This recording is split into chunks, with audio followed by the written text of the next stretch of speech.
Olá pessoal, tudo bem? Nesse vídeo vamos falar um pouco sobre as teorias do negócio jurídico, tá? Sobre essa temática nós vamos falar aqui sobre algumas questões que são um pouco complexas, mas eu acredito que vocês conseguem acompanhar comigo. O texto diz o seguinte: acerca da temática em lide, né, especialmente, mormente, no que tange à interpretação do negócio jurídico, há um dilema histórico entre o sentido subjetivo da vontade do contratante e o sentido objetivo da declaração. O que significa isso? A sua vontade que está dentro de você é um sentido subjetivo. E o sentido objetivo é aquilo que você declara. Então, há um dilema histórico entre a sua vontade e a sua declaração. Trata-se de uma controvérsia secular entre a teoria da vontade e a teoria da declaração, que não se resolveu com a prevalência de qualquer delas. O assunto, portanto, não é pacífico, pois, em linhas gerais, a doutrina vai se debater o tempo todo entre as duas correntes supramencionadas. De um lado, você tem a defesa de que o elemento vontade é a mola propulsora que existiria independentemente da consciência dos integrantes do negócio jurídico acerca dos efeitos jurídicos a serem produzidos. De outro lado, tal vontade só seria considerada quando se tivesse em mira um efeito prático. Para fins didáticos, serão sistematizadas as duas teorias de acordo com Junqueira de Azevedo. Então há uma ideia de uma teoria voluntarista. A teoria voluntarista é aquela que envolve a noção de uma vontade interna. Para essa teoria, o negócio jurídico só produz efeitos porque os declarantes desejam que os efeitos se realizem. Para alguns autores, foi a teoria que mais influenciou o direito brasileiro, por conta do teor do artigo 112 do Código Civil, porque o enunciado normativo em foco aponta uma regra interpretativa que favorece a intenção.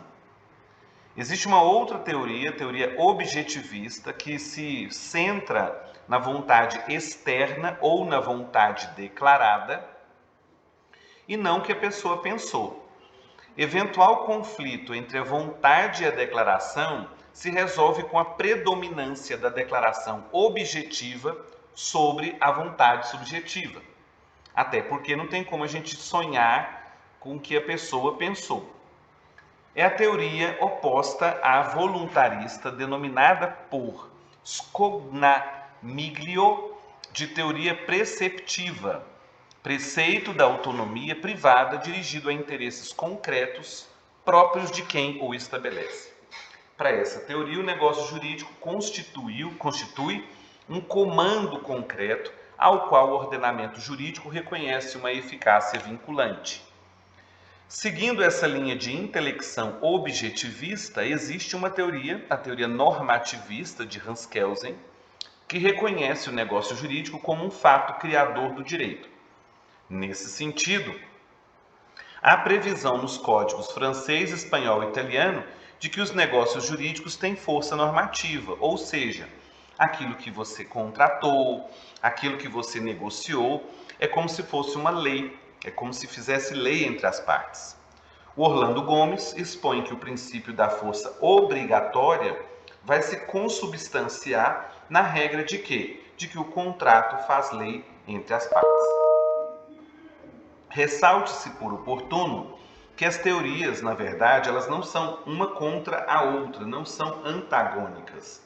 Na verdade, elas vão se complementar. Por quê? Porque a vontade externa, a vontade dita, espelha a vontade interna. A vontade interna é a causa da vontade externa. A desarmonia entre ambas revela, em regra, a existência de um vício de consentimento. O que significa um vício? Significa que tem algum problema, há algum erro aqui dentro. Porque se você falou uma coisa e você pensou outra coisa, há um vício de consentimento. Constata-se assim, então, que a tarefa do hermeneuta, do intérprete, é buscar a intenção das partes consubstanciada na declaração da vontade. Dito de outra maneira, A literalidade do texto é, na realidade, um limite à interpretação dentre as múltiplas possibilidades oferecidas pela linguagem. Deve-se buscar não necessariamente o sentido mais evidente, literal, gramatical, mas aquele que se conforma com a intenção comum dos contratantes, de acordo com a boa-fé e os usos da celebração. Deve-se analisar, portanto, o texto, o contexto, os objetivos, as regras de tráfego pertinentes ao negócio. A interpretação do negócio jurídico, assim como anunciado anteriormente, não se restringe ao sentido literal da linguagem, mas deve exprimir a comum intenção das partes por trás das palavras empregadas. É nesse sentido, segundo a melhor doutrina, que se deve interpretar o artigo 112 e não como se o nosso código tivesse adotado pura e simplesmente a corrente voluntarista. Em síntese, então, fica evidente que o Código Civil de 2002 alcançou um equilíbrio entre as teorias. O artigo 112 abandonou a teoria pura da vontade, resultando na aplicação da denominada teoria da autorresponsabilidade, segundo a qual se prestigia a vontade, atribuindo responsabilidade ao seu emissor. A vontade é uma mola propulsora, mas ela deve buscar um lastro, ela deve buscar uma projeção na declaração que foi realizada. Tudo bem? Bom, espero que com esse vídeo você tenha conseguido entender um pouco sobre a diferença entre a teoria voluntarista, que se baseia na vontade interna, na vontade subjetiva, e a objetivista, que é aquela que é centrada na vontade externa, na vontade declarada. A título de exemplo, eu cito aqui para vocês aquela figura do cheque, quando a pessoa tem uma vontade de fazer um cheque no valor de R$100, mas escreve R$10. A gente não deve fazer uma interpretação literal, gramatical, descontextualizada. Antes de querer invalidar o cheque, é preciso perguntar para as partes o que de fato elas queriam, qual que era a vontade que elas tinham. E é claro, se essa vontade subjetiva for basicamente aquela que foi projetada ou deveria ter sido projetada na vontade externa, deve-se manter o negócio jurídico como sendo válido sem nenhum problema. Tudo bem?